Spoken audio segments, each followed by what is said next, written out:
Olá, tudo bem? Como vocês estão? Nós estamos bem felizes com a repercussão do projeto, com a participação de diferentes pessoas de todo o Brasil, com a interlocução que foi construída a partir daquele nosso primeiro encontro. E agora estamos hoje reunidos para mais um encontro do Diálogos Online. Nesse segundo encontro, nós trazemos um tema também muito pertinente no campo da educação de surdos, que se refere à educação bilíngue para além de duas línguas. E para o nosso diálogo de hoje, convidamos a professora Daniele Souza. Então, nesse início, vou fazer uma apresentação da professora. A Daniele, ela é mestre e doutoranda em Linguística pela Universidade Federal de Santa Catarina. A Daniele, ela é intérprete de língua de sinais e português do Centro de Apoio aos Surdos do Maranhão e nesse momento ela está estudando doutorado na UFSC e também tem participado efetivamente das atividades do nosso departamento, o Departamento de Língua Brasileira de Sinais, pois ela está num processo de colaboração técnica. Então, ela é nossa professora também, participando de forma colaborativa com o nosso departamento. A professora Daniele, ela também participa do grupo de pesquisa Educação Linguística e Pós-Colonidade, da UFSC. Então, assim, é muito bom poder ter a Daniele hoje para a gente conversar e refletir um pouco mais sobre educação bilíngue. Muito obrigada, Daniele, por ter aceitado estar conosco nesse momento e estar aberta a essa conversa. Boa tarde a todos, é um prazer estar conversando nessa tarde com vocês. Quero agradecer a professora Neiva pelo convite de estar participando de Diálogos Online. É sempre um prazer conversar com você, Neiva, pessoa com quem eu tenho conversado já há alguns anos, desde o mestrado, e tem contribuído muito para a minha formação profissional como pesquisadora. E vamos começar com as perguntas, dialogar nessa tarde sobre assuntos bem relevantes, sempre pertinentes e importantes trazer para a discussão que envolve sobre educação bilíngue, o uso de línguas, esse contexto escolar, todos esses temas que estão sempre presentes no chão da escola. Então, vamos lá. Nós que agradecemos a oportunidade de poder dialogar contigo sobre educação bilíngue e organizamos esse diálogo a partir de algumas questões, para disparar a nossa reflexão e a discussão. Então, em um primeiro ponto, eu tenho anotado aqui algumas questões. Eu acredito que podemos iniciar pelo documento que foi desenvolvido pelo Conselho Nacional de Educação e que foi aberta uma chamada pública para consulta, para contribuições da sociedade, a fim de construir as diretrizes curriculares nacionais de educação bilíngue. Isso está bem atual, até dia 7 de junho era o prazo para se enviar as contribuições, e esse documento agora está sendo reelaborado, reestruturado a partir dessa coleta inicial.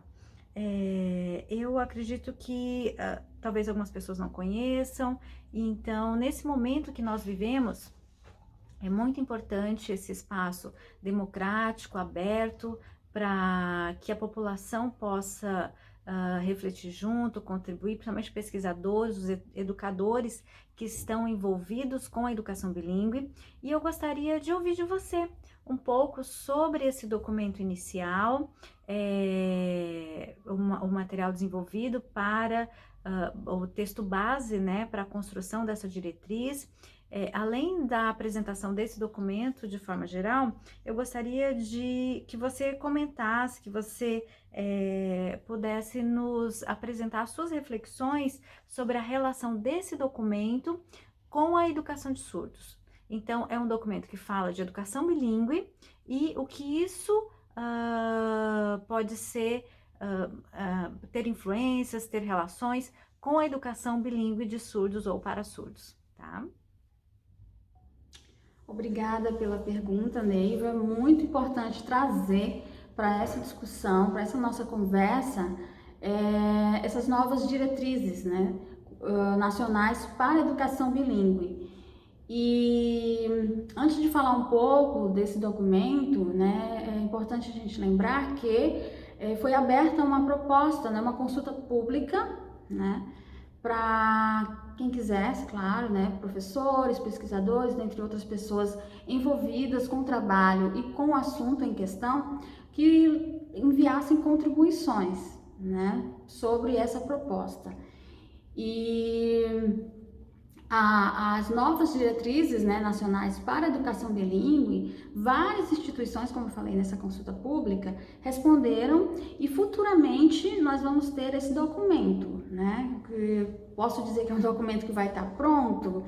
Não sabemos, mas a partir dessas contribuições, do que está sendo decidido, vai estar estruturado e vamos ver qual vai ser o resultado. Então, ele ainda está em formação, né, sendo organizado e pensado, mas é possível já trazer, né, já que ele foi um documento compartilhado, né, de modo nacional, fazer alguns comentários, né, já algumas reflexões sobre essa proposta, né.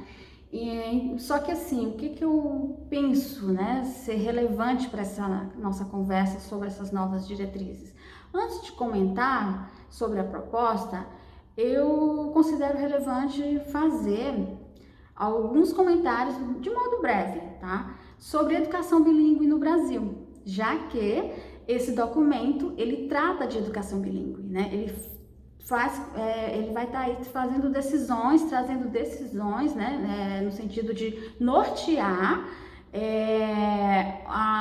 o desenvolvimento, né? Que envolve professores, alunos da educação bilíngue no país.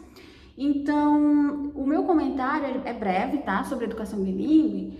Por quê? Porque o que se fala do que é esse tema bilíngue, né? Uma vez que no Brasil ainda se fomenta e ainda se vê o país como monolíngue, né? Então, até hoje é possível encontrar em muitas falas, em muitas situações, o mito do monolinguismo, né?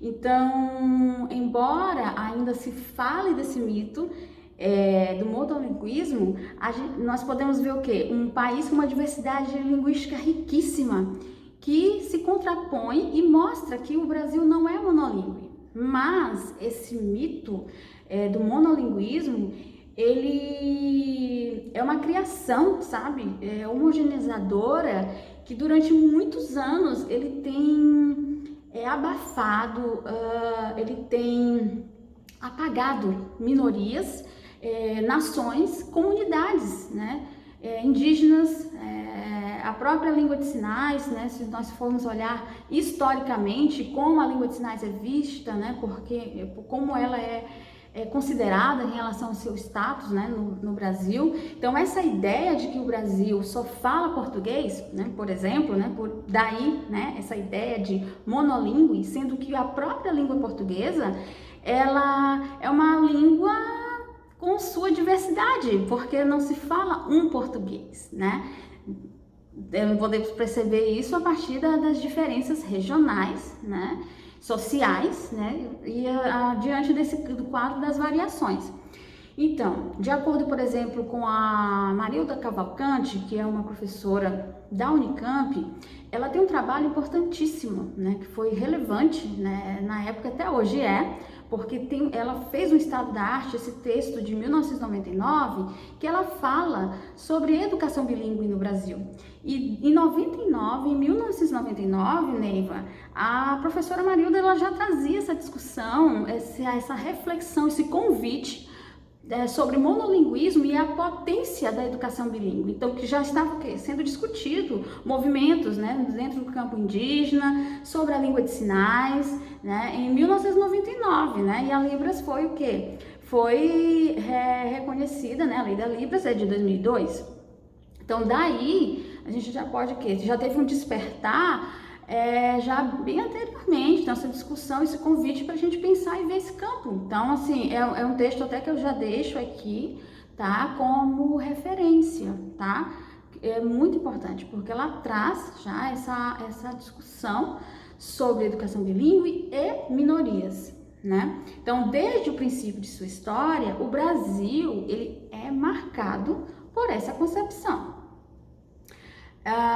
Mas assim, o que nós temos como ponto de confronto, né? Vamos dizer assim, um ponto contrário, essa diversidade linguística. Então, o que o Brasil ele é composto, né? De diferentes línguas, diferentes culturas e identidades. Então, assim, essa diversidade linguística, ela faz do Brasil um país diverso, um Brasil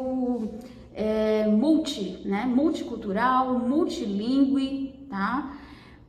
Se olhamos para o quê? Por diferentes línguas indígenas, diferentes línguas de sinais, porque tem a língua brasileira de sinais, né? E tem outras línguas de sinais também que estão presentes, né, no país. Então, assim, a reflexão que eu faço sobre essa nova proposta é que ela não considerou, né, e pelo menos inicialmente, é o que me parece, as outras línguas que fazem parte das comunidades minoritárias. O que está sendo aí colocado em destaque são as línguas adicionais orais, né? Tais como, né, língua francesa, o inglês, o espanhol, mesmo que tenha sido mencionado, né, sobre os documentos relacionados à língua de sinais, como o próprio decreto, o relatório de políticas linguísticas, né, de 2014, também foi mencionado nessa nova proposta das novas diretrizes, né, sobre educação bilíngue, mas não teve um aprofundamento nessa discussão, né? Foi só suscitado, não foi colocado como uma discussão que deve ser privilegiada já, né? E esse documento, ele foi dividido, né? Ele está dividido, pelo que eu pude perceber, em duas grandes partes, né? A primeira parte, ele traz, né, essa concepção teórica de educação bilíngue por quem está organizando esse documento, né? Ele trata a educação bilíngue, né, já por esse viés de línguas orais, né, não considerando as línguas minoritárias, né, podemos dizer assim. E no outro momento, uma outra parte, né, melhor dizendo, esse documento, ele já traz caminhos norteadores que podem estar, né, sendo colocados futuramente, como ele vai ser organizado e para que isso possa ser orientado e seguido, né, pelos profissionais, como professores, pesquisadores, né, coordenadores, as pessoas que estão envolvidas em programas, né, de educação bilíngue ou escolas, né, bilíngues.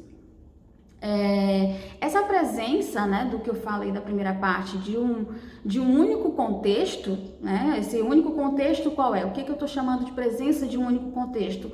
Olhar somente, né, ter olhado somente para as línguas adicionais orais e não ter contemplado nessa primeira versão que foi colocado para a consulta pública as línguas minoritárias, né, tais como as línguas de sinais, né? E como esse movimento, né, inicial trouxe, né, fez essa chamada para uma consulta pública, né, eu quero dizer para quem está nos assistindo, né, para quem está participando dessa conversa conosco nessa tarde, que eu e a professora Neiva, nós temos um projeto de pesquisa, tá, pela Universidade Federal de Santa Catarina, que é um projeto que tem como mote a educação bilíngue para surdos, né? Então, de posse, né, dessas discussões que nós temos desenvolvido, não é, Neiva? E também da chamada para a consulta pública, o que nós decidimos fazer? E também, claro, percebendo essa ausência, né, de discussão, já de reflexão sobre as línguas das comunidades minoritárias, né, das línguas minoritárias, como a língua de sinais, e por estarmos com esse projeto, nós fizemos, né, um texto e nós enviamos, né, para o grupo, o setor responsável, né, participando no texto que a gente se coloca e fala da importância, né, de discutir essa educação bilíngue para surdos nesse documento de maneira muito mais clara, tá, com pontos que não foram colocados nessa primeira versão, né? Então, assim, nesse momento não dá para eu detalhar exatamente o que nós colocamos, né? Mas, assim, vamos esperar futuramente que essa nossa contribuição, nós estamos torcendo para isso, porque foi com esse intuito, né, de chamar e de convocar, né, de convidar, melhor dizendo, os grupos, as pessoas envolvidas da importância de olhar para a língua de sinais, para a educação de surdos, para a educação bilíngue, para os sujeitos envolvidos, né, nesse trabalho, nessa atividade que é tão importante e que precisa desse olhar, sabe, diferenciado, porque o documento ele traz um olhar para línguas orais adicionais que tem aí um viés da mercantilização das línguas, né? Como, por exemplo, a língua inglesa, né? Que ainda é muito considerada como língua franca, a língua do poder, a língua dos negócios, a língua que um status, né, diferenciado. Eu acho que a nossa grande discussão é acabar, sabe, com esse binarismo que ainda existe, né? O que eu chamo desse binarismo, né? Da língua que é forte, a língua fraca, a língua que tem um status melhor e a língua pior. Então, geralmente, quem está nessa desvantagem sendo colocada num quadro, né, de língua pior, a língua que não parece que ainda é língua, falta alguma coisa para alcançar esses status, são as línguas minoritárias, né? Então, esse documento não está pronto, né? É como eu falei, né, inicialmente, a Neiva também colocou, né, Neiva, na sua pergunta, é um documento que está sendo estruturado, né? Foi aberta essa consulta pública, mas aqui foi bem importante essa pergunta da Neiva, porque já deixa um espaço, né? Nós refletimos o quanto é necessário e que às vezes não é contemplado, né? Muitas vezes, né? Não é contemplado num documento tão importante que fala de educação bilíngue, não foi contemplado a educação de surdos, né? Nós sabemos que, claro, existem documentos voltados, como eu falei, o decreto, um relatório de políticas linguísticas, né? Que foi fruto de um grupo de trabalho, né, que discutiu e trabalhou sobre a educação de surdos. Tem também projetos, documentos que norteiam também sobre a educação indígena, educação bilíngue relacionada aos imigrantes. Nós sabemos disso, mas por que já não trazer inicialmente nessa proposta todas esses tipos, né, de educação bilíngue relacionado às minorias, né? Então vamos aguardar, vamos ver como esse documento ele está sendo estruturado, vai vir, né, formado, composto, e foi muito importante, né, nós termos participado dessa consulta pública, e agora nos resta aguardar e levar, quem sabe, né, dependendo como vai ser o resultado, para futuras discussões, né?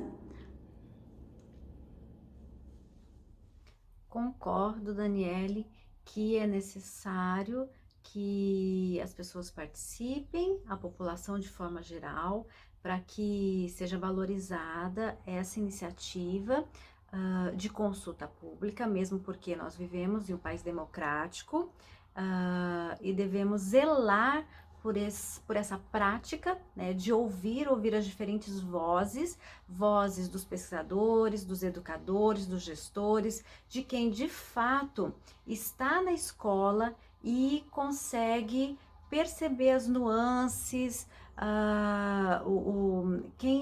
as necessidades desse espaço, né, dos sujeitos que circulam e que vivem na escola, porque não adianta você produzir um documento em que trabalha com questões idealizadas e, na realidade, quando você vai para os cenários escolares, esse documento ele não cabe, ele não comporta a realidade.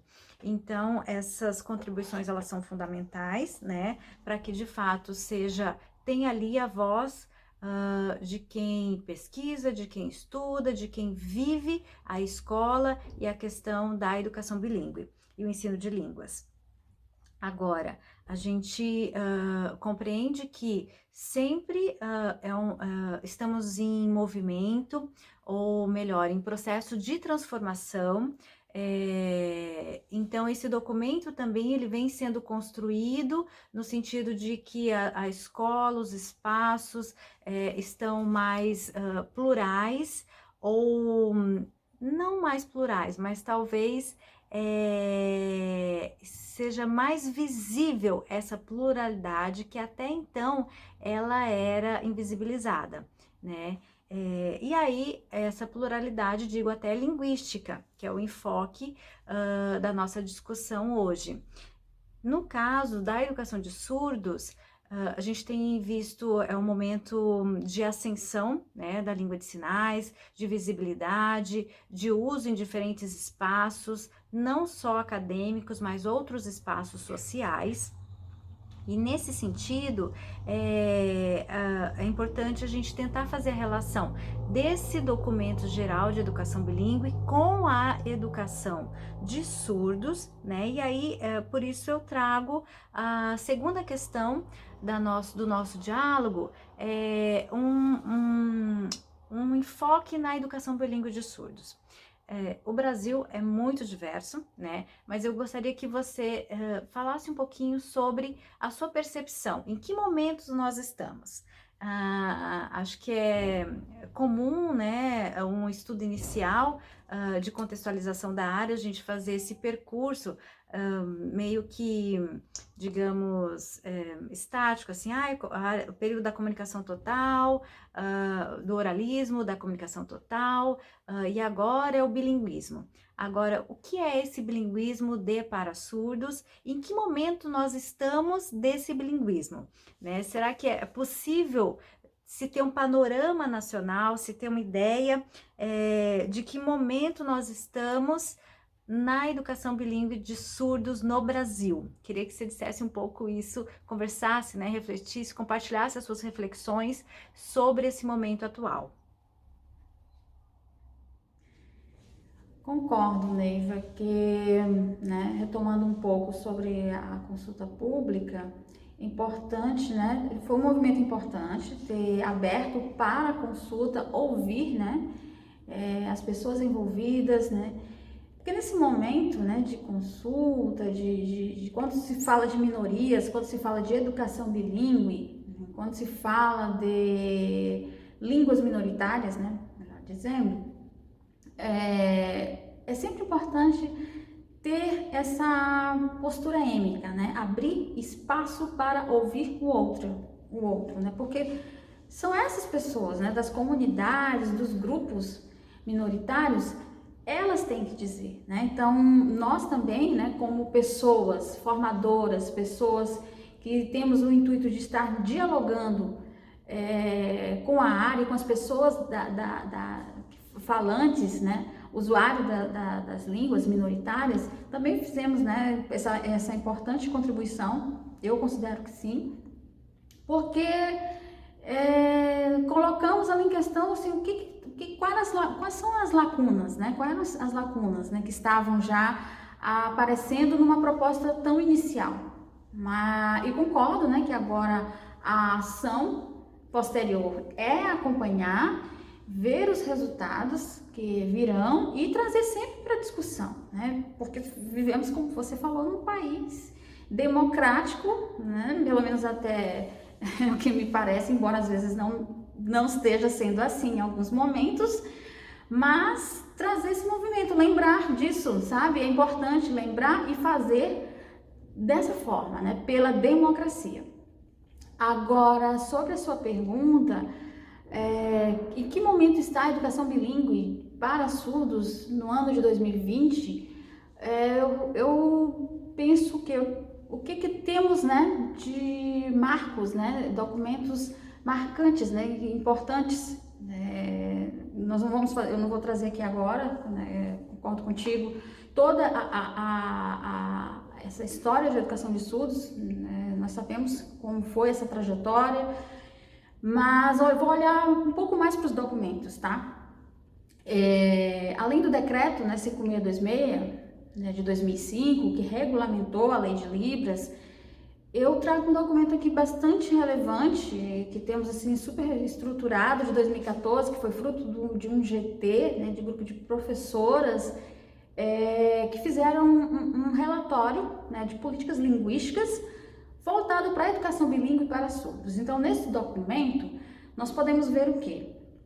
Essa visão sobre a língua portuguesa, a visão sobre a língua brasileira de sinais, nesse contexto de educação bilíngue. E no documento é discutido qual o papel de cada língua, sobre o ensino de Libras como primeira língua, né? Eu coloco aqui primeira língua porque esse é o termo, né, colocado no documento.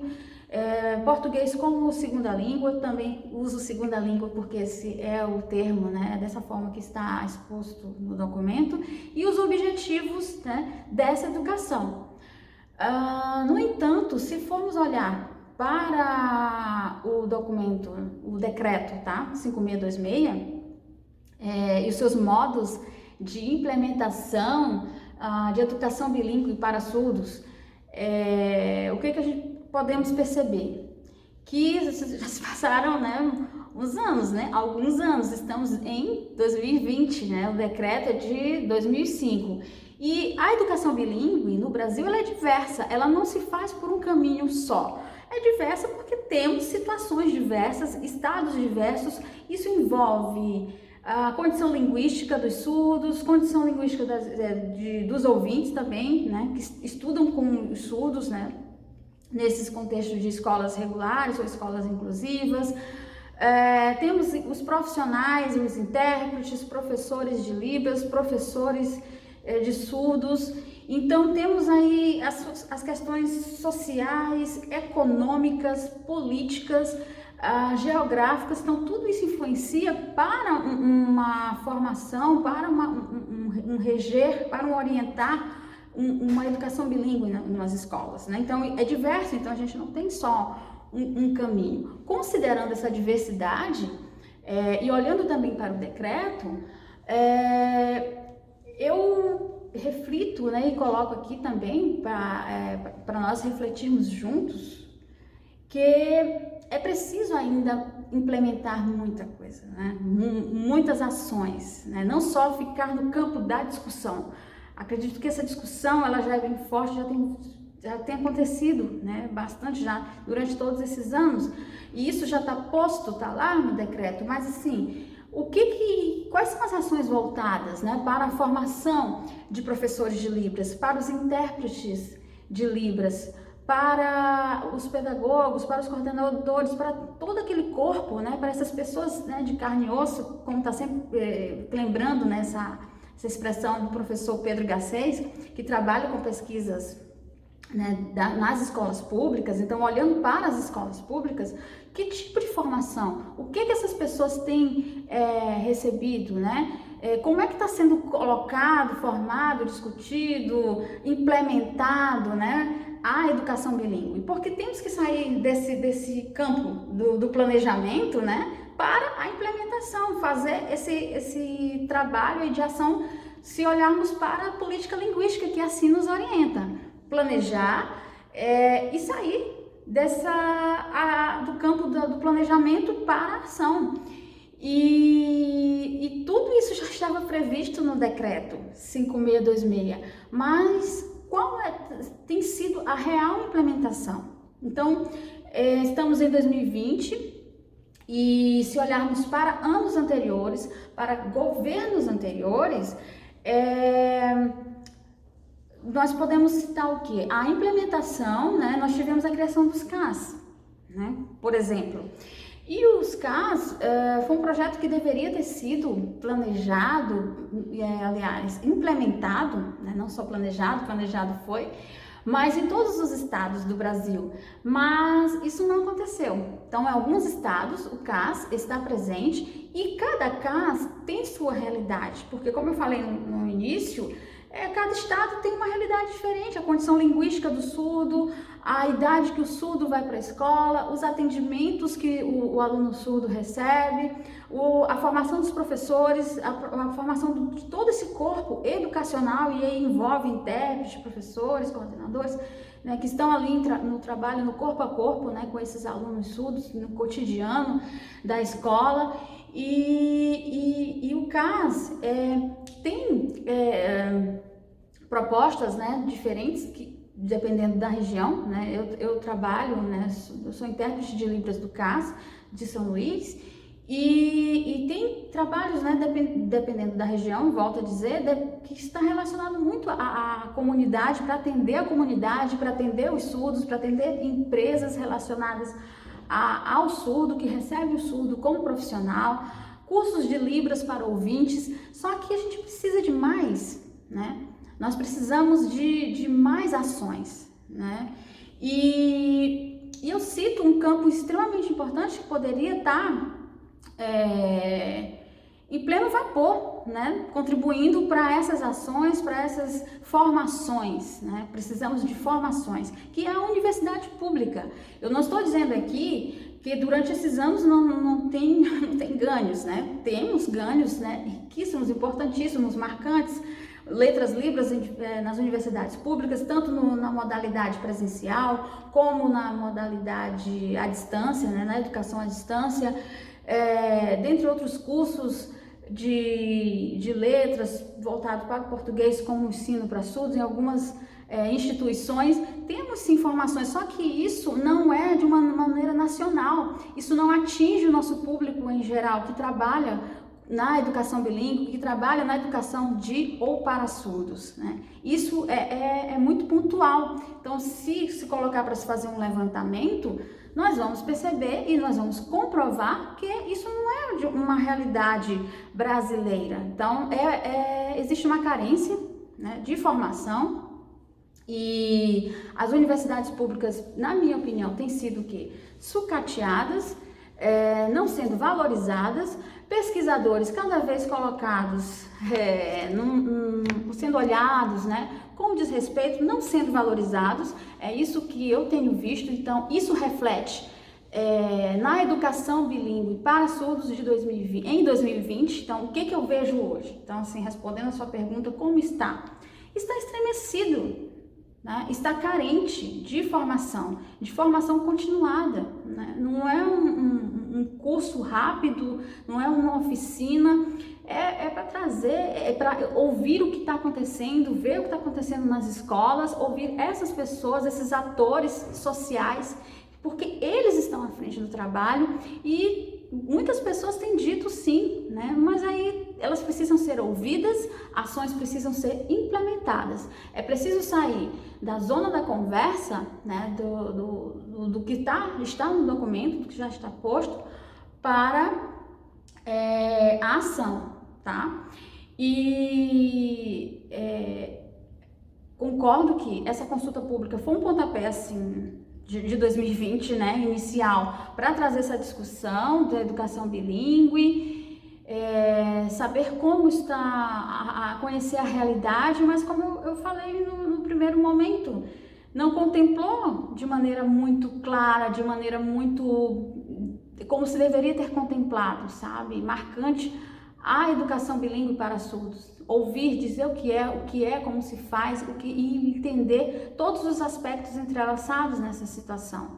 Então, o que temos sobre educação de surdos ou para surdos de 2020? Algo está estremecido, carente, precisando de um olhar para a ação, né, de formação, porque quando nós vamos para a escola, ao olhar para a escola, né, nós vemos uma série de questões, uma série de problemas que não são considerados, né? É o atraso, na aquisição da língua de sinais, que ainda isso perdura, né? É a questão do intérprete educacional, como é que ele tem visto, quais são as necessidades desse profissional também, tanto na sua atuação do dia a dia como na formação.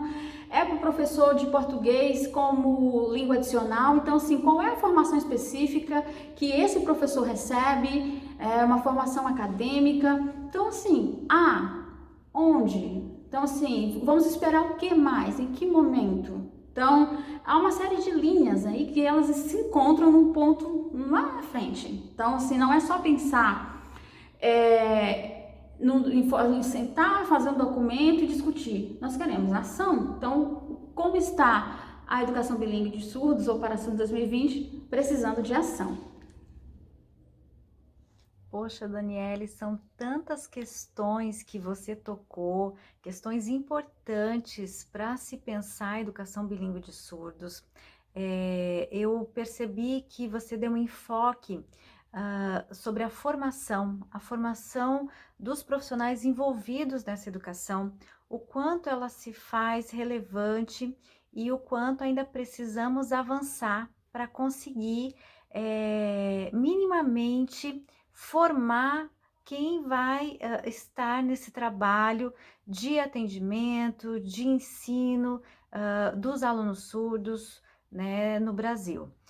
Acho que é importante mencionar que na documentação, nas políticas públicas do Brasil, se tem já bem delineado o tipo de formação, né?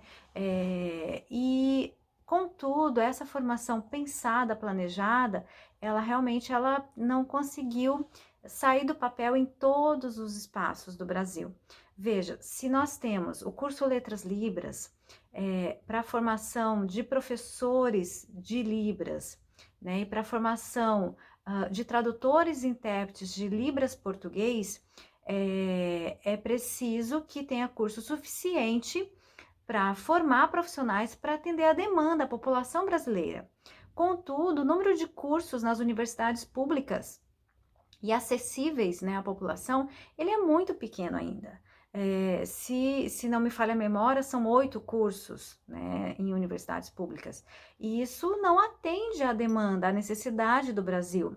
O curso de letras português, o português com enfoque, né, em metodologias adequadas, em pedagogia visual, em uma didática que trabalhe esse português como uma segunda língua, como está proposto no decreto, também nós temos pouquíssimas iniciativas no Brasil. Esse praticamente não saiu do papel, como se diz, né? O curso de pedagogia bilíngue, tão essencial para os educadores que vão trabalhar aí na fase inicial de educação das crianças surdas, tanto na educação infantil, nesse processo de aquisição de linguagem, quanto nos primeiros anos do ensino fundamental, nós também temos poucos cursos. Mesmo que esses cursos eles tenham a sua versão presencial, em cursos presenciais, em cursos na modalidade à distância, mesmo com esses polos e a modalidade à distância, ele não atende à necessidade social para formação em números. E veja, a gente já tem um percurso, como você mencionou, de 2005 até aqui, que esperávamos, né, que já tivéssemos mais cursos nesse sentido para atender a formação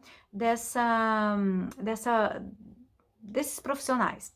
Então, na verdade, que fica aqui um pouco nossa angústia, né, o nosso desabafo e o incontentamento com o número pequeno, né, escasso de cursos.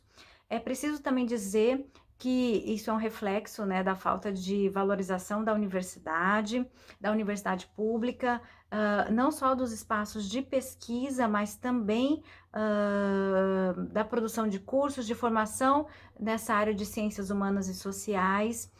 A gente não pode desconectar a educação de surdos dessas questões macros, né, política, social e econômica, que interfere efetivamente nas dinâmicas de incentivo, de bolsas dentro da universidade pública.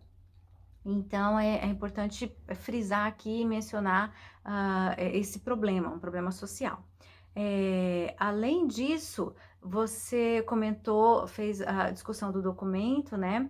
É preciso dizer que esse documento, o que já posto para a consulta pública, das Diretrizes Nacionais de Educação Bilíngue, ele foi um documento pensado para a escola de alunos ouvintes, né? Ele não tá impresso nele, não foi pensado para a educação de surdos, mas é preciso fazer essa articulação. Então, eu concordo com você que não se pode ter um documento só de ouvintes e um documento depois só de surdos. É preciso que eles, no mínimo, dialoguem, apesar de se ter um documento, uma diretriz para a educação bilíngue de surdos, pela sua especificidade, pela questão de modalidade diferente, né? Modalidade das línguas de sinais.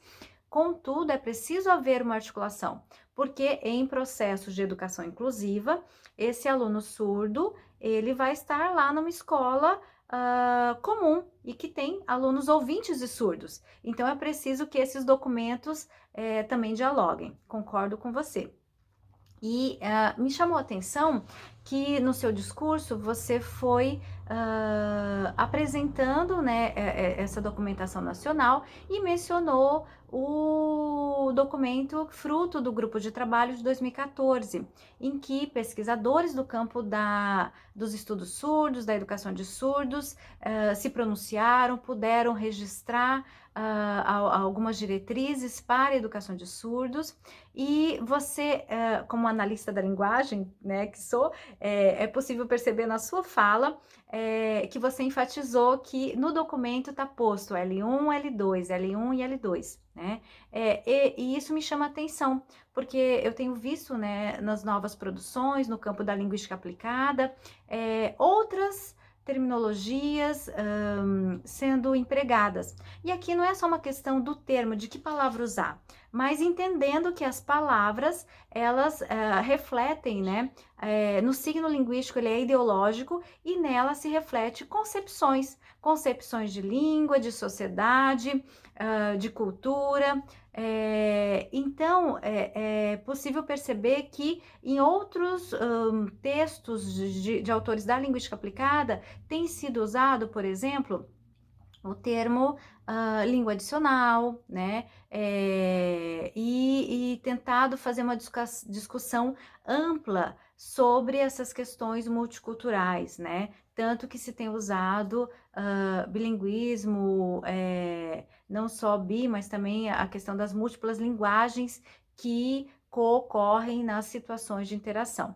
Então, puxando já dessa segunda questão agora para a terceira, eu acho que é importante você nos apresentar e poder discutir um pouco mais esse movimento da linguística aplicada e do porquê que se tem usado outros termos, como por exemplo língua adicional, e por que caminhos têm ido as reflexões, as pesquisas e esses novos estudos. Então, você poderia falar para a gente um pouquinho mais sobre língua adicional?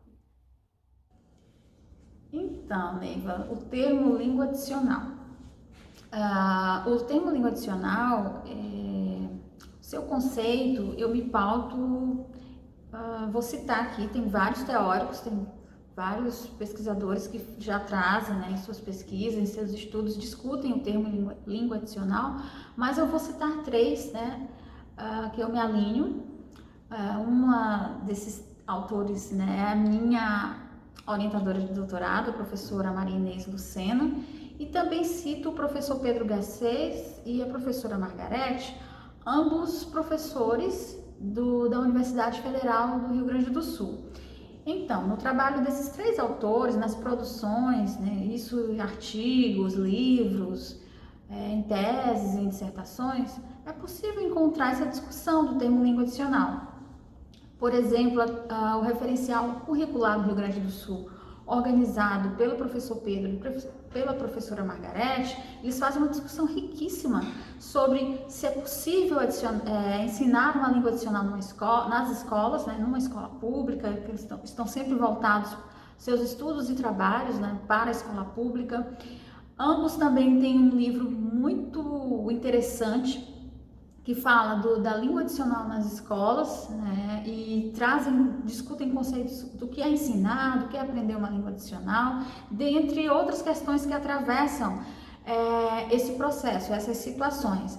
A professora Maria Inês também tem artigos muito importantes que nos fazem refletir sobre a língua adicional, mas todos os três que eu estou aqui trazendo em destaque, com os quais eu me alinho e me fundamento, né, eles não trazem o conceito separado, né? A língua adicional, ela é fundamentada e assim como esses professores, né, colocam, né, usam esse termo e justificam, né, o porquê do uso, considerando que o cenário sociolinguístico do Brasil, o cenário real, que eu falei inicialmente, né, na nossa conversa, é composto da diversidade linguística. Então, o Brasil, ele não é um país monolíngue, né? Ele é um país multilíngue.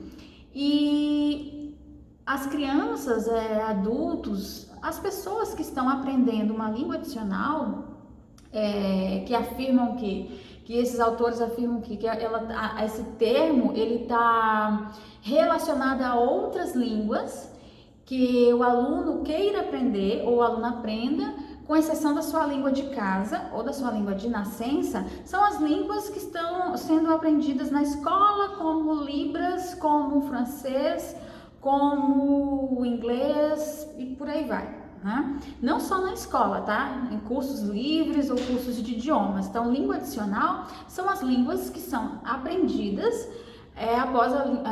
com exceção, da língua de casa ou língua de nascença.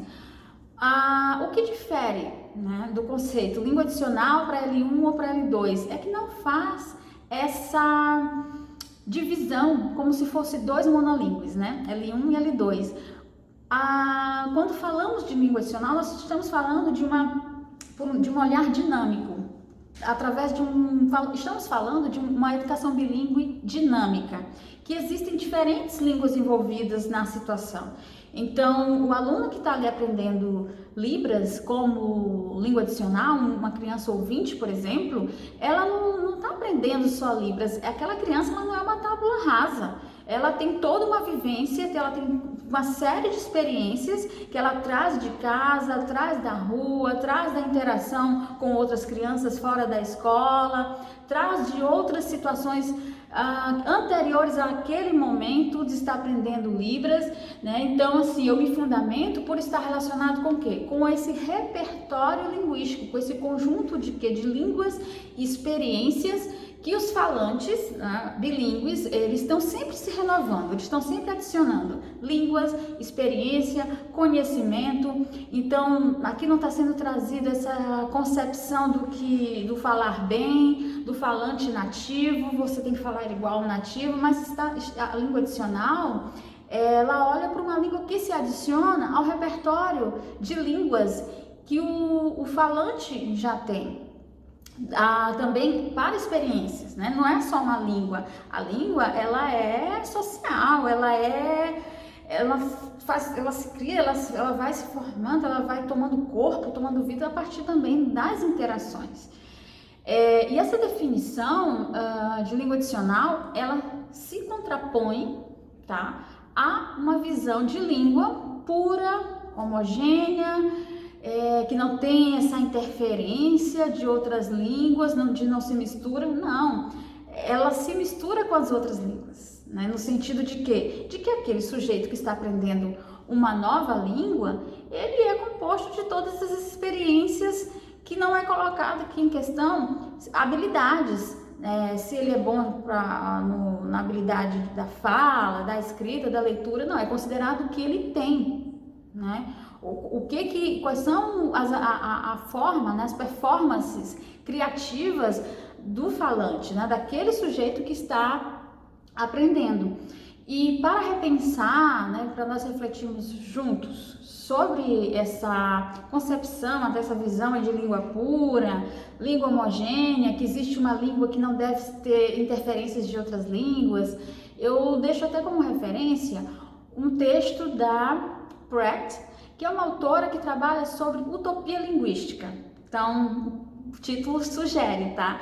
Essa utopia de que não existe contato. Então, ela traz um olhar de que nós estamos em zonas de contato, as línguas estão em contato, né?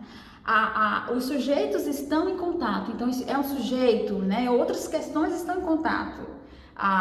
Juntamente com o tema língua, raça, gênero, né? O social, o político, então todos esses aspectos estão em contato. Então nós não estamos falando só da língua. A língua não é vista como estrutura, que não é colocado enfoque no aspecto gramatical e que tem que ser falado corretamente. Então, eu acho bem interessante, né? Deixo como referência esse texto da Pratt, porque é um texto que nos faz entender melhor esse campo, né, esse cenário escolar, não só dentro da escola. Nós podemos encontrar isso, se nós pararmos para pensar, no dia a dia, né, de pessoas que estão aprendendo línguas diferentes, vivendo situações diferentes a partir dessa aprendizagem, dessas línguas adicionais, que tem sempre muito a acrescentar, tem sempre muito a dizer a partir dessas experiências. Então, a língua adicional trazida por esses autores e por mim, com os quais eu me alinho e me baseio, leva em conta o reconhecimento da pluralidade, né? O que o Brasil é plural, o cenário de uma sala de aula é plural, tá? Se olharmos para uma sala de aula, nós vamos ver o quanto é plural, tá? A partir de outras línguas, a partir de outras falas, falando palavras dessas novas línguas, tá? A partir das performances criativas, sem tolher, né? Eu tô sempre aqui, mais uma vez, dizendo sobre o olhar para esse sujeito que fala como alguém de carne e osso, como o professor Pedro sempre nos diz. Não é alguém que é uma tábua rasa, que não tem experiência nenhuma. Tem, tá? Com outra, ele tem sempre algo para contar. Então, nós que estamos, seja como professores, seja como pesquisadores, dá esse espaço, né? Não dá voz, porque esses sujeitos, eles têm já a sua voz, né? Mas assim, dá espaço para que eles falem, mostrem o que eles têm para dizer, as suas experiências. Nós vamos nos surpreender. Tem performances aí de usos de linguagem riquíssimos, né? Se a gente parar para ouvir, parar para observar os ganhos e as produções e as performances e criações a partir do ensino e da aprendizagem de línguas adicionais. Daniele, agradeço as suas contribuições com relação a essa definição, a compreender, né, de forma mais ampla a questão da educação bilíngue e da relação entre línguas e da forma como isso constitui os sujeitos. Na verdade, a sua fala, ela é uma introdução, né, para quem está assistindo hoje, para que possa refletir e buscar mais leituras, mesmo porque é preciso compreender que esse conceito ele está totalmente envolvido com concepções de linguagem, né? Não que se tenha que usar, não é só mudar o termo, então agora eu vou usar a língua adicional. Não é isso. A questão é compreender que existem modos diversos de uso das línguas, de constituição das línguas e também dos modos de fazer pesquisa. E que os pesquisadores, eles podem, é importante essa pluralidade também na pesquisa, né, trabalhar de diferentes formas e compreender essas relações, mas é preciso ser coerente da concepção que você trabalha com como você expressa e como você explica, né, essas relações de língua em interação, ou mais especificamente, como nós estamos falando, a língua na escola, na sala de aula. Por isso mesmo, do nosso tema, né, eu acho que do tema de hoje, que é educação bilíngue para além de duas línguas. É uma provocação. Então, o nosso diálogo de hoje, ele produz uma reflexão para a gente romper com essa ideia de dois polos distintos, L1 e L2, né? Libras como L1 para as crianças surdas, português L2. E como esse sujeito se constitui na relação com essas línguas e com as múltiplas linguagens, né, que estão postas nos processos de interação. É preciso mencionar também que na escola comum, os alunos ouvintes precisam também se apropriar da língua de sinais, né? As crianças ouvintes em escolas bilíngues e inclusivas, escolas que circulam as duas línguas Libras-Português e que tem uma proposta pedagógica voltada para alunos surdos, é preciso que se invista na formação dessas crianças ouvintes. Se uma das premissas da educação bilíngue é que as línguas elas tenham mesmo status, no mínimo elas sejam valorizadas, que elas possam estar em circulação, que o aluno surdo ele chegue a qualquer espaço e esse espaço esteja fluindo Libras também, que não seja o espaço do português e ele não fique excluído, é importante investir na formação dos alunos ouvintes, que todos possam aprender Libras, né? Além do aluno surdo, como um direito já posto no currículo, mas que as crianças ouvintes também tenham acesso, que os funcionários da escola, que todos os professores, que a escola se abra para a família também e proporcione esse espaço de interlocução em Libras. E aí não ficar só nessa questão L1 e L2, mas que as crianças ouvintes possam aprender Libras. E esse é um tema bastante,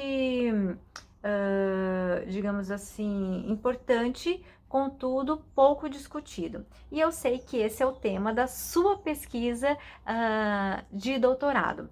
Então, para a nossa última questão de hoje, eu gostaria que nós pudéssemos dialogar um pouco mais sobre o ensino de Libras como língua adicional para crianças ouvintes. Que você possa nos contar sobre a sua pesquisa, tanto a de mestrado, né, quanto agora a sua pesquisa de doutorado, o que você já apreendeu desse universo, o que é possível pensar para avanços no sentido do ensino e da difusão da Libras dentro da escola, mesmo porque é preciso mencionar, como a gente tem discutido, né, ensino e tal, mas também formação, que a formação dada ou pensada, planejada na formação de educadores, digamos assim, no Letras Libras, por exemplo, é L1 para crianças ouvintes e L2 voltada para cursos como L2 para pessoas adultas. Na própria formação dos professores de Libras, há uma carência dessa reflexão dos modos de fazer e das práticas pedagógicas para ensinar Libras como língua adicional para crianças ouvintes. Apesar de já existir práticas, né, de ensino de Libras para crianças ouvintes, porque escolas, existem projetos, existem oficinas, existe programas de educação bilíngue em determinados municípios, né, do Brasil, que tem toda uma estrutura de ensino tanto de Libras para crianças ouvintes, como também cursos, oficinas tal de Libras para crianças surdas, e aí atendendo aos dois públicos que vivem na escola. Mas, apesar de ter essas práticas, se tem poucos estudos sobre como se desenvolvem essas práticas. Então, como você está estudando isso, peço que agora você nos brinde com um pouco com o seu conhecimento que você já aprendeu sobre essa temática. Verdade, Neiva. Esse tema, ele é ainda bastante incipiente, tá? No Brasil. Já no doutorado, fazendo parte, né, da pesquisa, que é uma pesquisa etnográfica, eu fiz um levantamento, uma pesquisa no site da CAPES, né, buscando, né, dissertações e teses sobre esse tema, sobre esse assunto, língua adicional para crianças ouvintes. Então, o que eu encontrei? Eu encontrei o meu trabalho, né, de mestrado, que eu vou comentar daqui a pouco, tá? Porque no mestrado eu trabalhei, né, eu pesquisei a Libras como língua adicional para crianças ouvintes, como o que tem de diferente é a faixa etária, né, que difere para agora a pesquisa atual, e encontrei o trabalho da Ana Gil Pietro, que fez uma etnografia. A Ana, ela foi orientada da professora da Universidade Federal de Santa Catarina, do Departamento de Libras, a professora Alda Gesser. Então, a Ana, nós duas pesquisamos, na verdade, no mesmo cenário escolar, né? E além da minha pesquisa e da pesquisa da Ana, eu encontrei outras pesquisas que traziam no título segunda língua, tá? É importante frisar também, Neiva, que as pesquisas encontradas não usaram o termo adicional, tá? Usaram o termo segunda língua. E essas pesquisas, elas trazem o olhar está direcionado muito para algumas estão relacionadas com contexto médico, área da saúde, surdez, né? Traz essa concepção sobre o surdo trabalhando esse tema surdez. Outras estão voltadas para material didático, mas nada focado no aluno ou na interação aluno-professor surdo, que é o meu contexto de pesquisa, né? Tanto foi do mestrado como está sendo doutorado. Então, é um campo incipiente, pouco explorado e muito interessante, né? Então, a minha pesquisa de mestrado, eu trabalhei também, né, com crianças ouvintes, na faixa etária de 3 a 6 anos. Na ocasião, o meu orientador, que hoje é meu co-orientador do doutorado, é o professor também da UFSC, o professor Tarcísio de Arantes Leite, professor do Departamento de Libras, tinha um projeto intitulado Libras na Creche. Então, o projeto tinha como objetivo o quê? Difundir a Libras, olhando o quê? Para a educação bilíngue, uso e difusão da língua brasileira de sinais, por que eu já mencionei aqui educação bilíngue? Porque quando nós falamos de educação bilíngue e queremos uma sociedade mais igualitária, queremos uma sociedade bilíngue, espaços onde tem essa acessibilidade linguística para o surdo, que ele consiga chegar em espaços não só da escola, mas qualquer outro espaço, seja numa padaria, seja dentro da própria universidade, seja nos seus locais de trabalho, ouvintes interagindo com ele em língua de sinais. E na ocasião, eu e o professor Tarcísio, o que nós vimos? Trabalho sempre voltado para adultos, né? Aprendendo Libras. Então, o projeto do professor, esse projeto de extensão, o objetivo era o quê? Essas crianças aprendendo língua de sinais, né, brasileira com uma surda, né? Com o intuito de quê? De fomentar o uso da Libras na escola, fora da escola, porque as crianças, elas chegavam em casa e comentavam com os pais, e ali isso vai criando o quê? Todo um eco, né? Vai tendo muita força, porque os pais comentavam com outras pessoas e aí vai tendo a difusão, tanto das ações que aconteciam dentro da escola, como estavam ouvindo falar também da língua brasileira de sinais, né? E isso para mim são passos, são passos de uma educação bilíngue, né, que está dando espaço para uma língua minoritária ser conhecida e reconhecida, né, porque ela tem um status de língua que isso nem se questiona mais, mas tinha que ser mostrado também, né, e ainda tem que ser mostrado para muitas pessoas que desconhecem esse estatuto linguístico da Libras. Então, com o intuito de continuar, né, e assim eu fiz, né, com o mesmo tema, no doutorado, pesquiso, como você falou, crianças ouvintes, agora numa faixa etária maior, porque eu trabalho com ensino fundamental, aprendendo Libras também, né, tem Libras como disciplina, com uma professora, né, surda. E o que nós temos visto, né, sobre esse tema no Brasil? Como eu disse inicialmente, é muito incipiente. Então, poucas pesquisas e é um campo que tem que ser discutido, né? Porque se estamos falando de educação bilíngue, acessibilidade, igualdade, respeito à diversidade,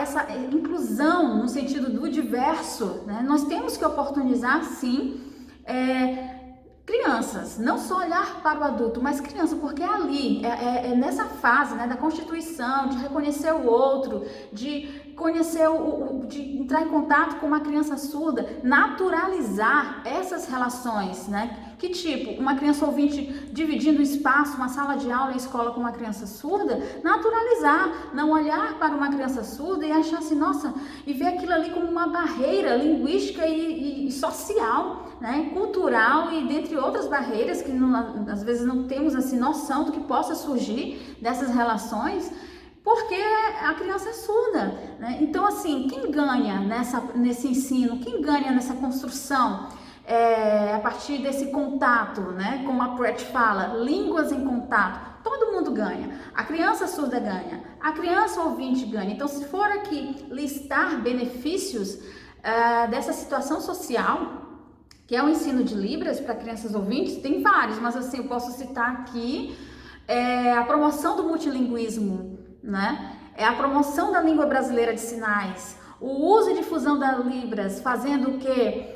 Como uma resposta, esse uso e difusão é uma resposta ao que está na lei de oficialização, é uma resposta ao que está sendo orientado no decreto, e é uma resposta à sociedade, né? E é uma resposta às necessidades também dos surdos, e é uma resposta também ao que o outro também como ouvinte muitas vezes pede, né?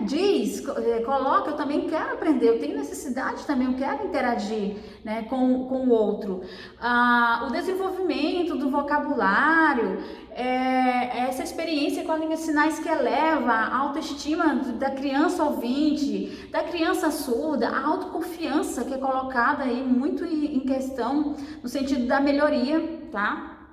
E contribui para essa percepção da diversidade. Então, promove o quê? Benefícios sociais, benefícios culturais, linguísticos e educacionais. Então, esses benefícios, eles caracterizam o quê? Que a aprendizagem da língua de sinais como língua adicional pode trazer ganhos para os educandos, para os professores, para a comunidade escolar, seja para uma comunidade também do bairro, né, onde essa escola está promovendo esse ensino, ganhos nos campos linguístico, social, cultural, ideológico, né, desmistifica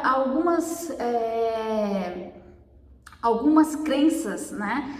Ele é surdo, eu não consigo me comunicar com ele, eu não tenho como é que eu vou fazer, né? E saber quem é esse outro, né, que é diferente de mim, mas se torna igual, né, na relação, que isso é possível, porque aí pode surgir relações de amizade, parceria, conversas, brincadeiras, né? Isso era algo que me chamava muita atenção, tanto na pesquisa com as crianças ouvintes, de idade menor, né, de 3 a 4 anos, de 3 a 6, como essas crianças também no ensino fundamental, possibilitar essas interações, de conversas, de brincadeiras, de quebrar esses limites, né, o ouvinte que só brinca com o ouvinte, a criança surda que fica ali no canto, isolada, porque não interage ou só interage com um outro surdo. Tudo bem, a gente reconhece a importância também dessas interações entre pares, isso não se discute, mas às vezes a criança surda ela não tem um outro surdo com quem ela conversar, com quem ela brincar, e aí como vai ficar carente, né? Vai ficar ausente desses momentos.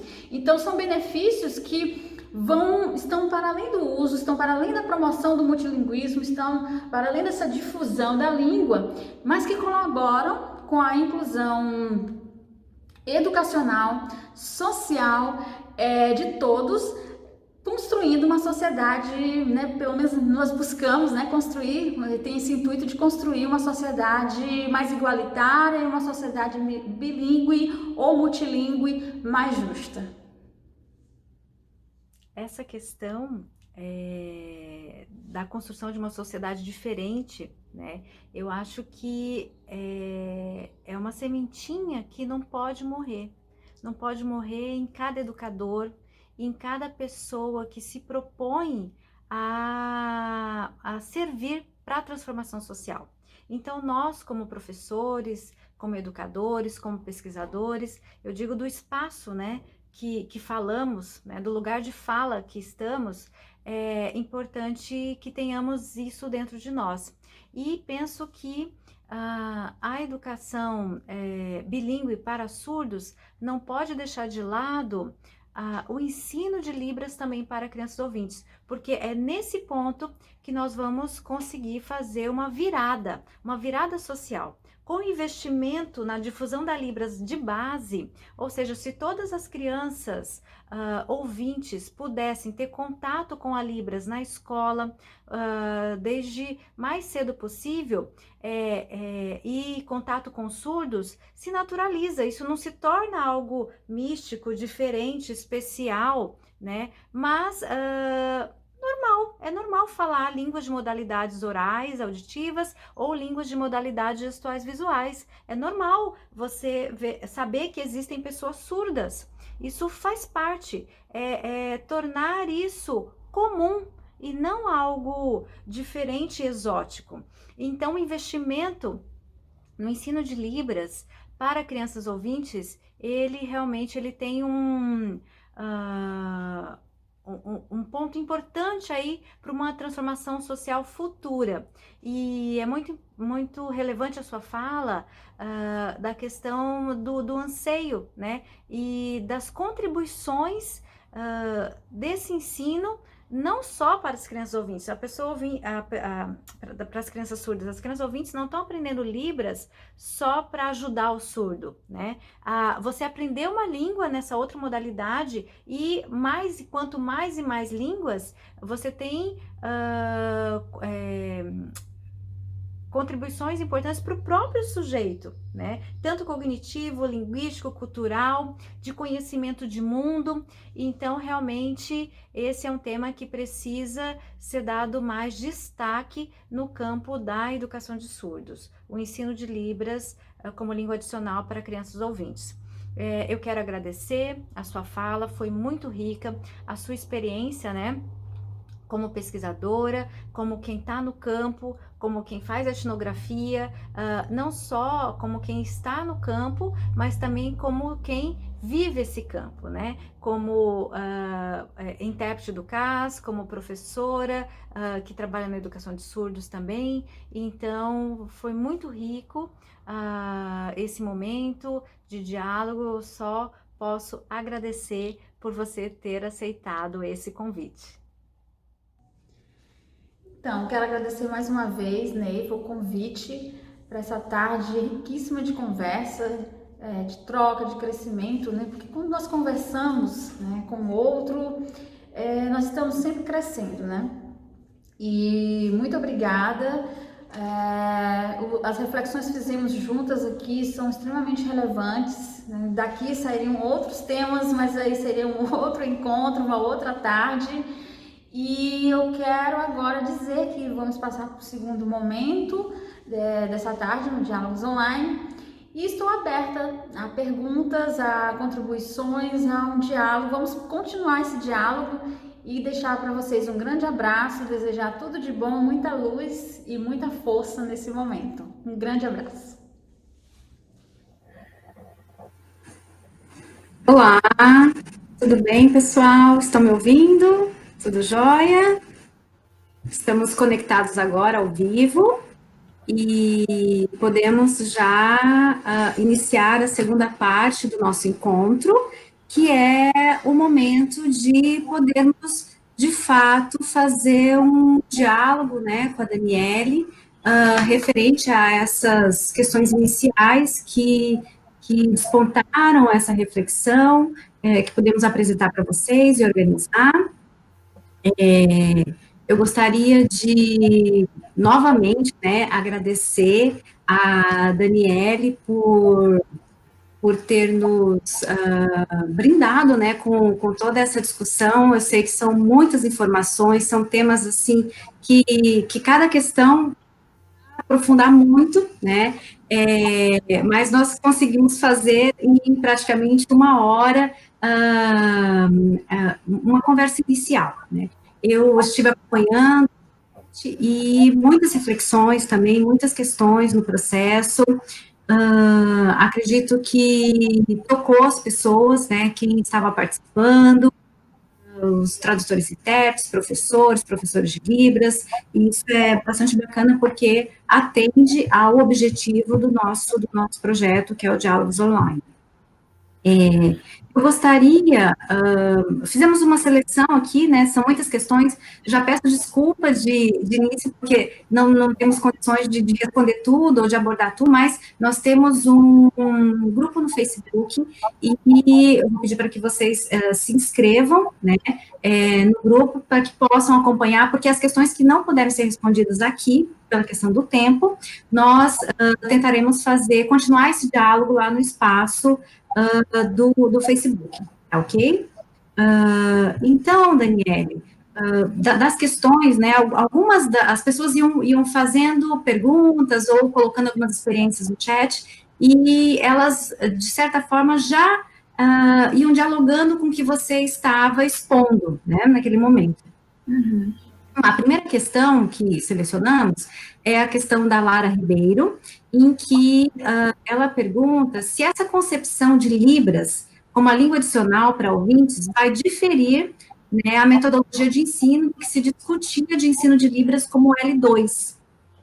Então, quer dizer, o que tem de novo quando você fala de língua adicional do que já se vinha discutindo de L2 no campo da Libras, né, da Libras como L2 para ouvintes, por exemplo, para crianças surdas. Eu acho que isso é um anseio dos professores, né? E aí, na sala de aula, como é que eu ensino? Que metodologia eu adoto? Como eu vou desenvolver essa prática pedagógica? Você podia falar para a gente um pouquinho mais sobre isso, por favor? Olá, pessoal, boa tarde, Neiva, boa tarde a todos e a todas que estão nos assistindo, acompanhando, né, esse diálogo. Obrigada pelos comentários, né, pelas perguntas. É um prazer estar aqui, obrigada pelo convite novamente, tá, Neiva? Então, sobre essa primeira pergunta, o que tem de diferente, né? Uma fórmula não temos, né? Vamos logo começar, né, por esse viés, né? Não existe uma receita, né? Qual é a concepção, né, de Libras como língua adicional para ouvintes que difere do ensino que se discutia como L2? Partir primeiro do que é língua adicional, né? O que é L2, né? Como eu já respondi, já falei, aliás, né, inicialmente, né? A diferença, né, em termos gerais, língua adicional é a língua que vai se adicionando ao repertório, né, do aluno. Então, quem é esse aluno, né? Que línguas ele conhece? Quem é esse aluno que está ali na escola? De qual região, de qual série? Então, tudo vai depender quando se fala de metodologia, por isso que eu digo que não tem uma fórmula e não tem um caminho único, porque vai depender do que a gente tem na escola, né? Quem é esse aluno, né? Quais são as realidades dele? O que ele está trazendo, né, da sua vida social, da sua vida enquanto sujeito, da sua formação histórica para a sala de aula, né? Então, o professor também, qual é a visão que ele tem de língua? Qual é a concepção que ele tem de língua? Que a língua é o quê? É só estrutura? Ou uma língua, ela é social e ela se forma no sentido da construção, né?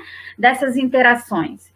Então, isso vai influenciar no modo de ensino e no modo de aprender, né? Nessa relação do ensinar e do aprender. Então, a língua adicional, o que difere do L2? Do L2 é que não parte no adicional dessa visão de duas línguas separadas, né? Digamos que seja português, inglês, português, Libras, português e espanhol. Não temos aí dois monolíngues ou duas línguas em paralelo. Nós temos línguas que se misturam, línguas que se entrelaçam, e tudo isso vai constituir esse fazer, esse ensinar, né? Então, a diferença é essa, é conceitual, mas é uma diferença que a gente tem que ver o que temos na prática, né? Porque o que vai depender desse ensinar é o que a escola, como é que é essa escola, onde está localizada essa escola, qual é a região. Eu estou sempre batendo na questão local, né? Porque o que eu pesquiso hoje, o que eu penso hoje, se eu coloco alguns questionamentos, né, opiniões sobre o fazer pedagógico, como ministrar uma aula, isso é muito local, isso é situado, né? Isso é hoje que acontece numa determinada escola que está voltado para uma determinada realidade. Eu não quero dizer que isso não possa ajudar em discussões e que outros profissionais não possam se espelhar. Isso pode acontecer. O que eu quero dizer é que é sempre muito importante nós voltarmos o nosso olhar para os sujeitos, né, para as situações sociais, o que acontece ali, na escola, na sala de aula, qual é a concepção de língua, qual é a concepção de ensino, o que eu penso que é língua é estrutura, ou língua é uso, eu constituo a partir do que eu estou vivenciando, né? Eu considero que esse aluno está trazendo para a sala de aula, ou eu vou olhar só para uma questão gramatical, vou ficar dicotomizando certo ou errado, ou eu vou trabalhar com essa concepção da liberdade, no sentido de deixa fluir, deixa, né, ver o que acontece e vamos construindo juntos, né? E isso aqui que está a perspectiva do adicional, que é o que são os repertórios, é o que o sujeito tem, como é que aquela criança, ou adulto, ou adolescente tem para nos dizer, tem para nos ensinar. Então, falar de metodologia, a metodologia ela não está pronta, ela se constitui, ela se constrói a partir de quê? Dessa visão de língua, dessa visão de ensino, né? E o que tem de diferente? Que o L2, ele olha para a língua em si só, né? Pura, né? Pelo menos é assim que eu vejo, né? E com essas limitações de vamos não se deixar influenciar pelo que acontece ali, né? Ou se pode até ver como isso como interferências linguísticas. Eu estou aprendendo uma outra língua que é diferente da minha língua materna, ou língua de casa, ou língua de nascença, né? E ver o que isso está interferindo. E não ver que aquilo faz parte do momento. E pode ser que saia dali produções, né? Interações super ricas, né? Essa mistura de línguas, essa mistura de cultura.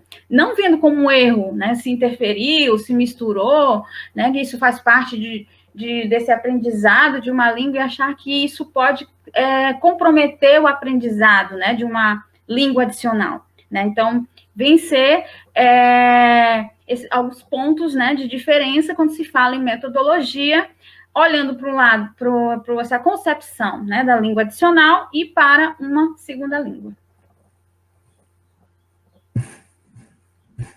Ai, Daniele, muito obrigada pela sua resposta.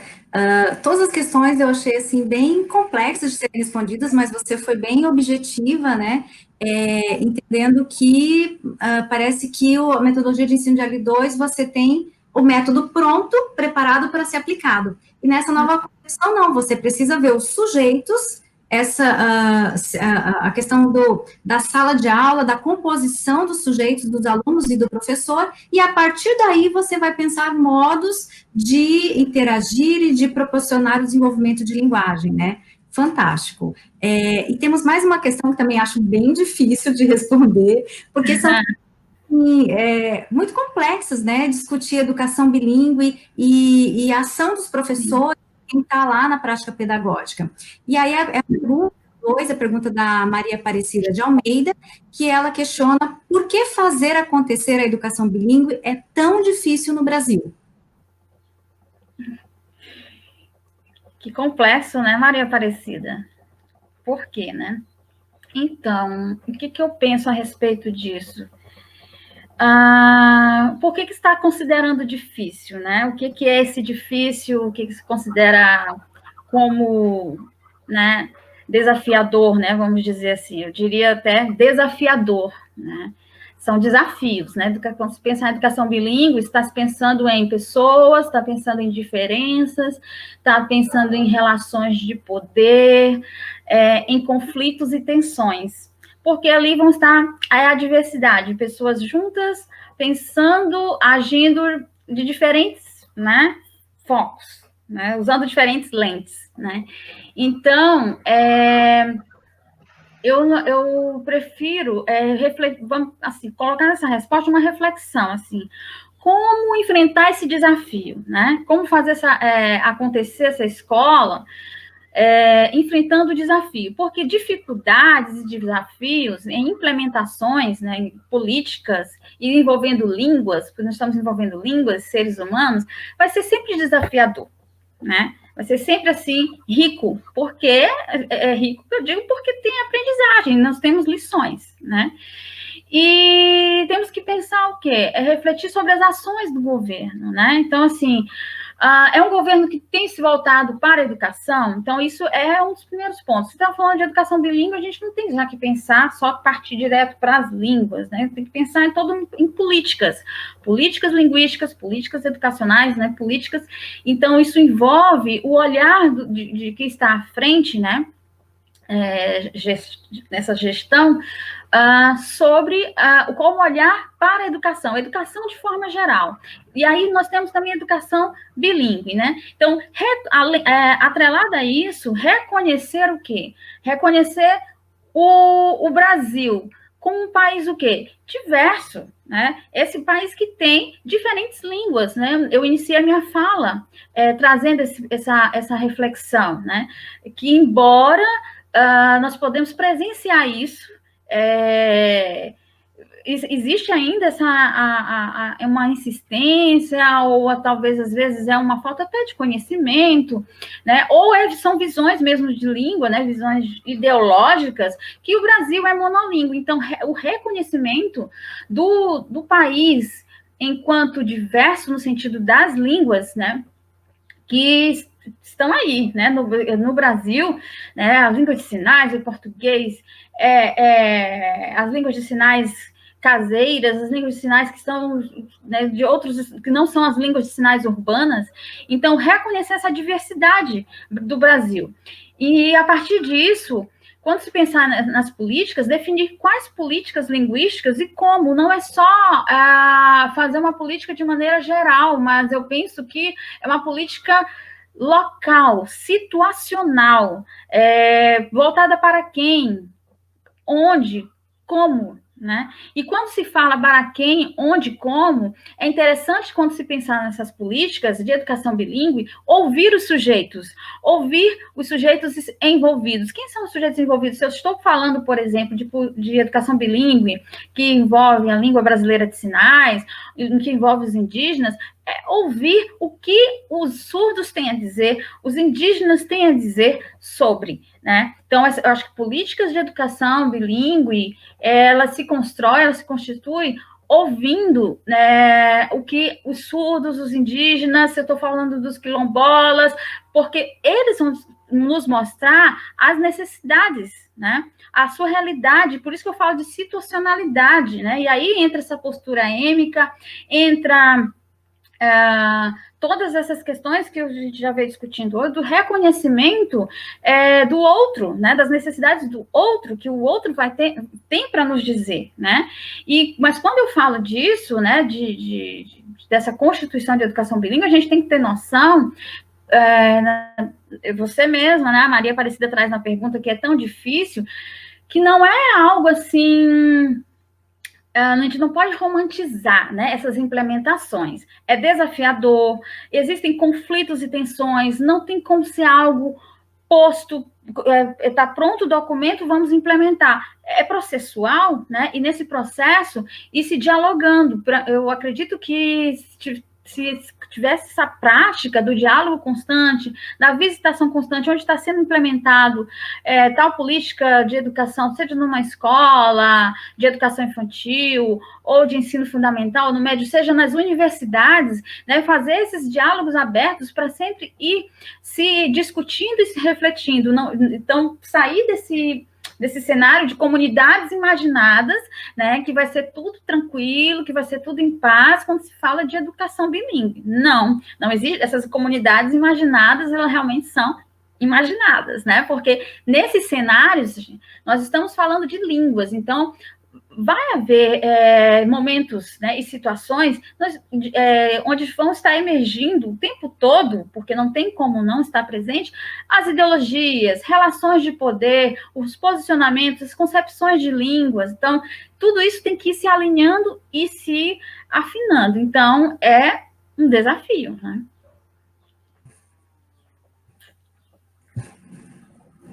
Ok, Daniele, muito obrigada. Acho que é esse espaço mesmo, né, de diálogo. Acho que o projeto também foi pensado nesse sentido.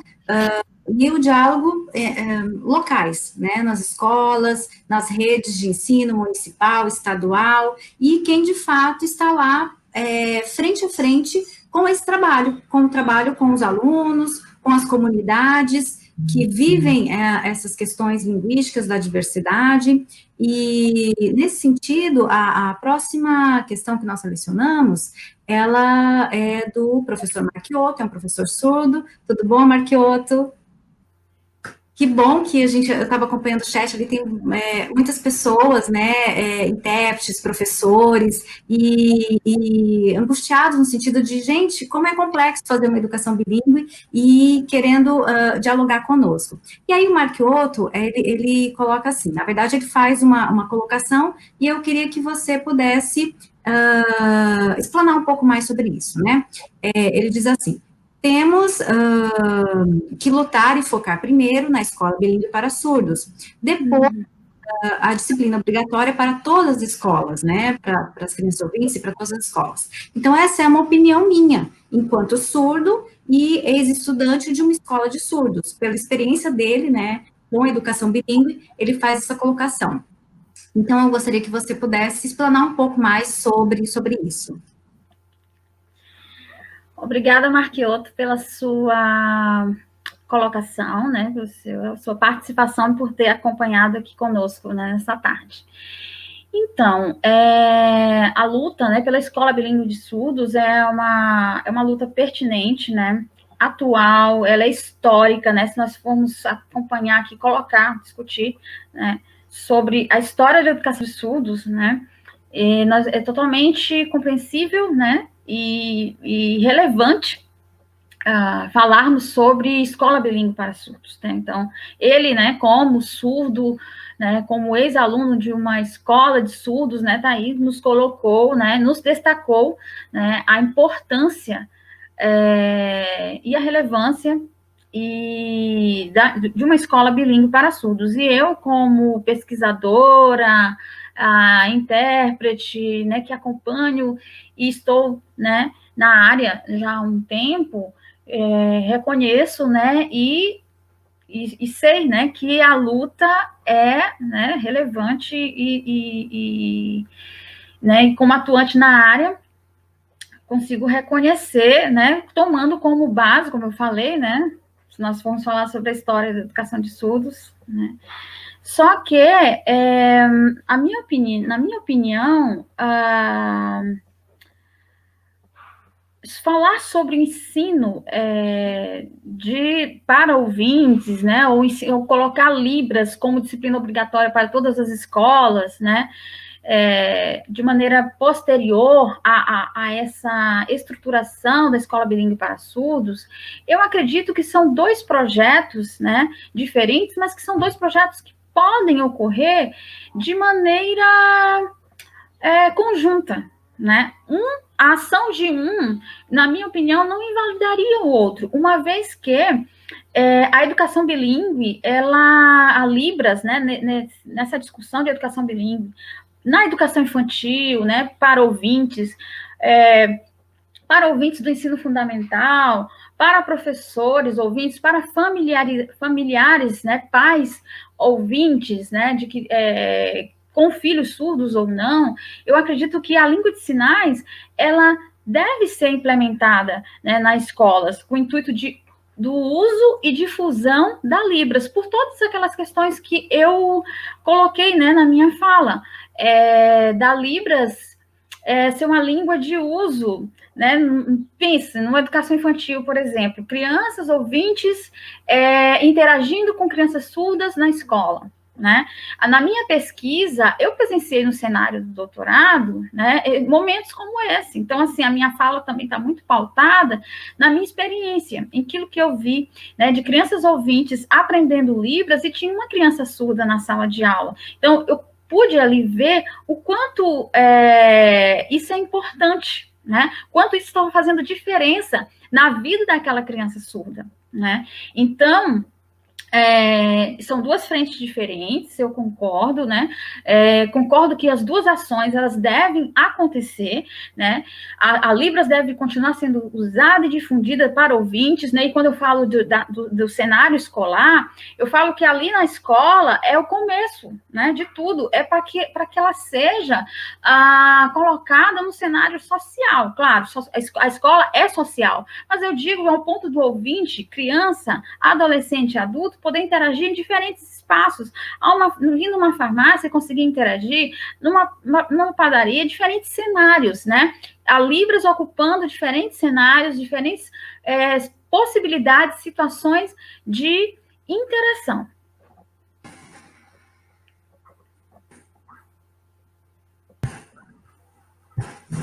Obrigada, Dani, pela sua opinião. Acho que, como a gente vem discutindo, né, a própria concepção de língua como uma língua adicional, da singularidade dos sujeitos e da impossibilidade de uma abstração, né, de pensar língua e ensino sem pensar os sujeitos de corpo, né, e vida real. Então, dessa forma também, a sua fala, né, a sua colocação tem a ver com a sua experiência e com a sua pesquisa, que você já havia mencionado anteriormente. É uma pesquisa que eu acredito que vale a pena as pessoas lerem, né, a de mestrado. Estamos ansiosos aí pelos resultados da pesquisa de doutorado. Agora, nós selecionamos mais uma questão que tem uma relação mais política, né, é a questão do Vinícius. Oi, Vinícius, tudo bom? Que bom que você está aqui com a gente, podendo participar também, dialogando.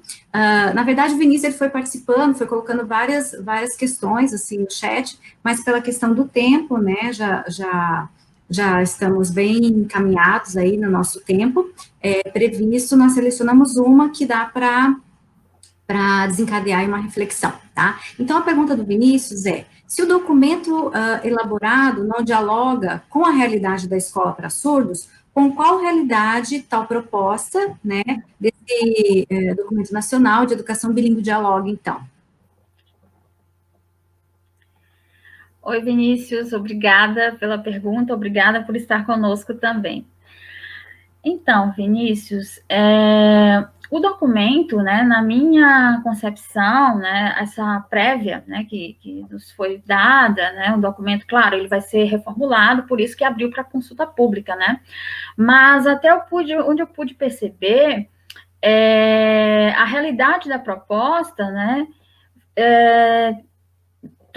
mencionou, né, ali mencionou a língua, a educação de surdos, a educação bilíngue para surdos, de surdos, desculpa, mas não aprofundou, não deu visibilidade, né, então, na minha opinião, o documento elaborado trouxe como mote uma referência de línguas adicionais orais, né, e o que me parece é que, de acordo com o que foi construído ali o texto, o inglês, por exemplo, né, uma língua que está, né, essa da mercantilização, a gente bem sabe que outras línguas, né, adicionais orais também são, mas ali o inglês ele estava sendo bem referenciado, né, em outras discussões, em outros diálogos, né, tem uma professora, a Antonieta Megali, que fez uma discussão super interessante também, né, sobre esse documento. E uma das questões levantadas por ela também foi isso, né, que o documento, ele não contemplou ali inicialmente, embora nós saibamos que existem documentos voltados, né, por exemplo, eu falei do decreto, né, o relatório, né,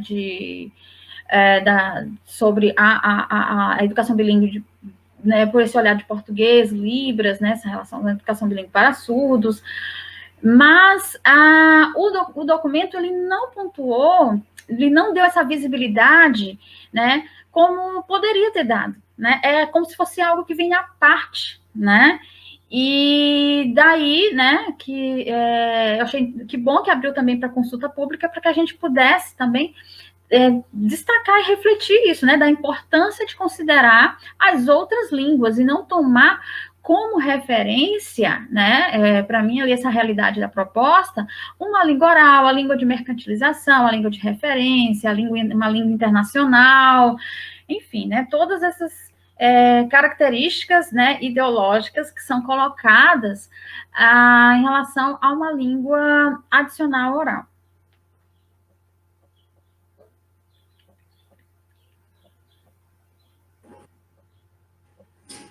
Ok, obrigada, Dani, por mais essa resposta, né? Acho que, na verdade, essa é uma discussão que não se encerra aqui, mesmo porque esse documento, como nós mencionamos no início, ele está em construção, né? Então, o que foi apresentado foi uma proposta inicial para consulta pública e aí tivemos o processo de contribuições. Então, nós temos o que, de fato, vai ser formatado como o documento final, né, do Ministério da Educação. Nesse sentido, estaremos aqui acompanhando, né, e sempre refletindo sobre, mesmo porque somos educadores, e esse é o nosso papel. Acho que o Vinícius também tem estudado essas questões políticas, então, que também o movimenta, né, para o conhecimento, acho que depois vocês podem também estar jogando, estamos em casa. No sentido de Vinícius e no sentido de que, nesse momento, é esse espaço virtual que podemos estabelecer essas relações. Ainda bem que hoje temos a tecnologia para poder viver, por exemplo, uma tarde como hoje, né, de diálogo. Um diálogo online. Então, já estamos, né, falta 10 minutinhos já do nosso teto do tempo estabelecido para o diálogo de hoje. Novamente, né, para encerrar, eu gostaria de agradecer, Dani, por você ter aceitado. Eu sei que é um espaço de desafio, ter que interagir, né, e administrar tanta gente. Acho que agradecer também a toda a equipe por trás desse espaço aqui. A gente tem a equipe de inscrição, né, da própria administração dessa plataforma, do Facebook e da interação com as pessoas, da Dani, né, que preparou o material inicial com muito, muito carinho, muito bem elaborado, que nos disponibilizou várias referências para poder disponibilizar também para as pessoas, para que elas tenham acesso e possam aprofundar, possam estudar. Eu acho que um diferencial no nosso projeto é nós termos também, além do momento do dia do diálogo online, que é o de hoje, por exemplo, nós temos o grupo no Facebook. Eu vou pedir para que coloquem aí no chat de novo, né, o link. Quem ainda não está lá cadastrado, por favor, se cadastre, porque além desse momento, por exemplo, tem várias questões que não foram respondidas hoje, nós vamos tentar nos organizar para ir dar continuidade a esse diálogo. Então, o espaço do Facebook é um espaço bem bacana, né, que a gente pode realmente ter essa conversa também de forma virtual e em continuidade a esse projeto do momento da live, tá?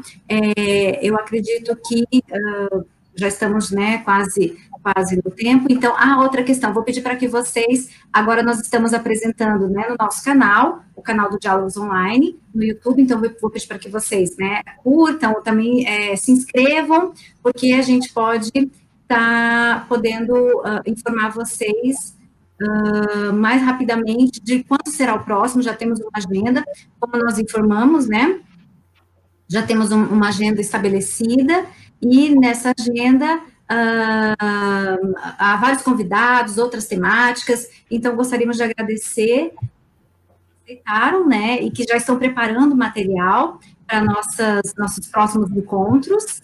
E então é isso, aguardem a agenda e muito obrigada, Dani, muito obrigada a toda a equipe de intérpretes, a equipe dos tradutores que produziram material, a Ana Paula do IFSC, né, o nosso grupo de pesquisa da UFSC também, a Maíla, que está aí conosco, né, interagindo e administrando muitas frentes. Esse projeto não seria possível sem essa equipe, sem o engajamento e dedicação de todo mundo. Ao Samuel, que é o nosso aluno, que também está ajudando na plataforma. Então, é uma equipe grande, desculpa se eu esqueci algum nome, mas muito obrigada.